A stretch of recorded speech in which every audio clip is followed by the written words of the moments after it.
Roblox is one of the most popular gaming platforms in the world. The developers of that game are now facing mounting criticism over child safety concerns. Games like this are not helping. The Roblox Corporation has sent a cease and desist letter to me. Instead of stopping the predators, Roblox stops the people stopping the predators. They are the problem. People everywhere are furious with Roblox, and now they're getting sued. The platform promised to be safe, but the reality is very different. So today, I'm breaking down the entire case, even meeting with some of the biggest YouTubers. And then, on behalf of everyone, I'm helping to sue Roblox. This summer, Roblox was hit with a massive lawsuit centered on a young player known as DH. The lawsuit claims she joined the platform after believing the company's promise that it was safe and educational. While using Roblox, she was allegedly approached by an adult misrepresenting who they were, and the platform's moderation systems didn't catch it. She was later taken from her home and abused by the same individual. And she's not alone. Since 2018, police have arrested at least 24 people accused of misusing Roblox to contact young users and move chats off platform. Some had prior records. Others were people in trusted roles like teachers, nurses, even a cop. Even Roblox has reported over 13,000 flagged incidents on its platform, a huge jump from roughly 3,000 the year before. Roblox says that's just a small fraction compared to all US reports. But for parents, the numbers feel staggering. And here's the core claim. The lawsuit argues Roblox allegedly knew these risks, but kept selling parents on the idea of a safe digital playground. Even some of Roblox's biggest creators are speaking out. Take Schlepp, a YouTuber with over 1 million subscribers. When he was younger, he says he had a troubling experience involving a Roblox developer. All that happened to me, it totally messed me up mentally. It made me have to go into therapy and psychologically messed with, relationships that I had. Even till this day, I mean, it's something that, it was messed up. That experience pushed him to act. As an adult, he began working with police by conducting investigations on Roblox. His efforts have led to the arrest of 6 people. So Schlepp, what was the goal when you started making videos about safety issues on Roblox? It really all started back to my own personal experiences related to it.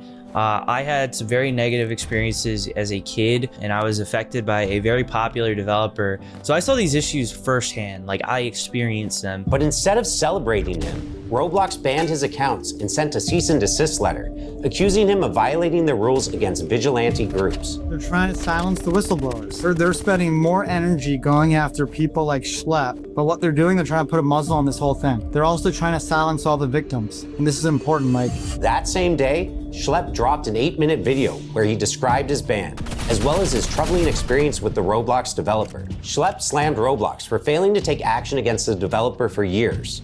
He claims during that time, Roblox even continued to pay and promote the developer. Afterwards, the backlash exploded.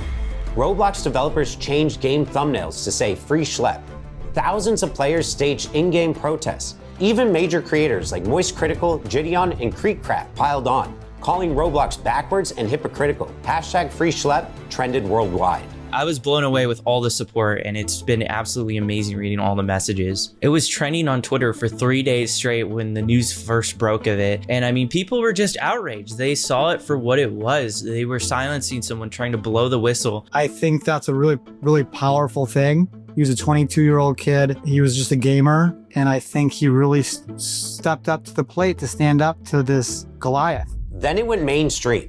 Congressman Ro Khanna publicly backed Schlepp, sharing a petition demanding Roblox improve its safety. That petition hit 100,000 signatures in less than a week, and Roblox's stock price dropped by $12 billion. Now, Schlepp, did you expect your videos to get as much attention as they did? Honestly, no. My whole goal with these videos was actually just to bring this to the attention of Roblox. Like, I wanted Roblox to see what was going on, because I was reporting these communities to Roblox. I was making reports on a lot of these people. Nothing was happening. And the only other thing you can do is go public with it. So that's what I did. But the story doesn't end there. Schlepp just announced he's suing Roblox, not over the ban, but over the damage he says he suffered years ago from a developer on the platform. His lawyer confirmed he's also representing many others with similar stories. We have over 800 cases involving sex abuse. These are personal injury claims. So survivors are coming forward because of the personal injuries and the trauma they experienced. And we think it's a very strong case. And I think that's part of the reason they're fighting so hard to try and move this into some types of confidential proceedings. So they think people will forget about what happened, and then they won't. And now, because of you all bringing this issue to my attention, I've made the decision to team up with Schlepp's lawyer to help sue Roblox.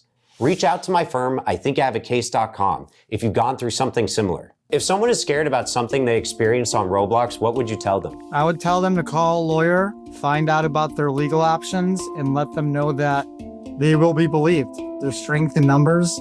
Terrible things happen on Roblox. Hundreds and hundreds of people have come forward. We're here for you. Definitely reach out to us. We are here to help. Now he's fighting back in court because if Roblox won't be held accountable in their own platform, we'll make sure that they're held accountable in the courtroom. Now It's the final game, folks. This one wins the series. Struck out with the cheap seats? Important things aren't worth compromising. At Farmers, we offer both quality insurance and great savings. Here, take mine. We are farmers. Bum, bum, bum, bum, bum, bum.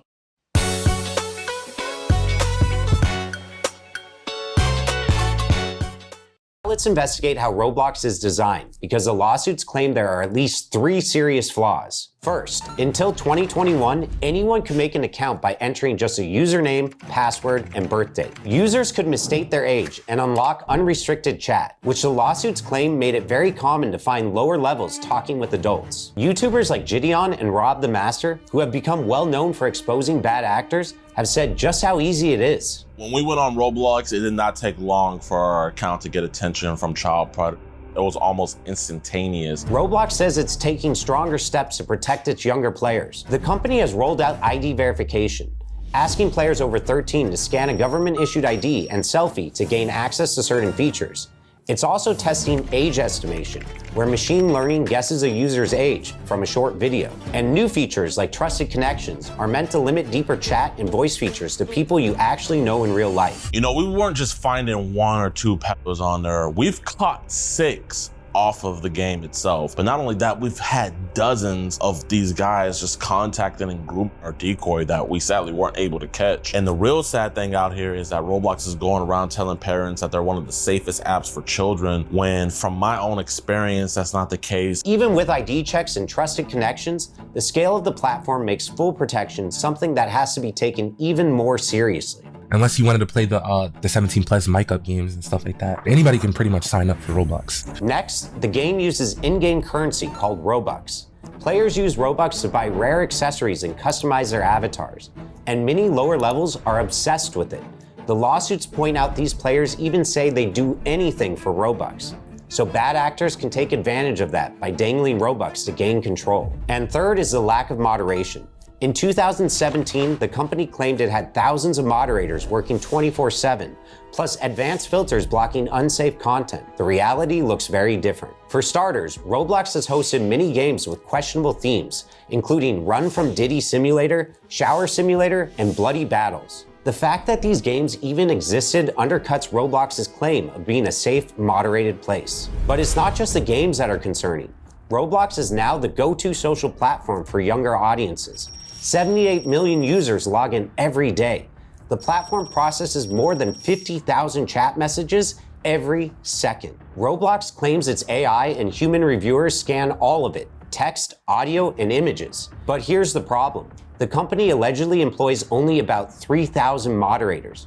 Compare that to TikTok, roughly 3 times Roblox's daily users, but over 13 times the number of moderators on staff. The reason for the lack of moderators is allegedly due to Roblox's focus on growth over safety. In fact, 8 current and former trust and safety staff describe ignored requests for more resources, backlogs of incident reports, and even a manager quitting after promised hires never showed up. Some say protective features they suggested, like pop-up warnings, were rejected, and safety settings, like blocking strangers in chat, were switched off by default. Once again, Roblox points to AI moderation as the solution, but employees admit the tech still misses the subtle signs of unsafe behavior, and the gaps aren't small. The filters block words like Snapchat or Discord, but people get around them by using emojis or by tweaking the spelling a little. Even phone numbers are apparently blocked if you type the digits, but not if you just spell them out. The lawsuits argue that these kinds of loopholes prove Roblox knows the risks of off-platform communication, yet it still leaves these obvious workarounds wide open. In court, the usual defense might not save Roblox. Most platforms lean on a law called Section 230 of the Communications Decency Act, and that law protects websites and apps from being sued over what their users post. That's why Instagram or YouTube don't get dragged into court every time someone uploads something harmful. But the lawsuits against Roblox aren't just about what users post. They're about the company itself. Lawyers argue Roblox designed the platform in risky ways, marketed it as safe, and then ignored clear warning signs. And at least one court has already said Section 230 doesn't cover misrepresentation. So if Roblox tells parents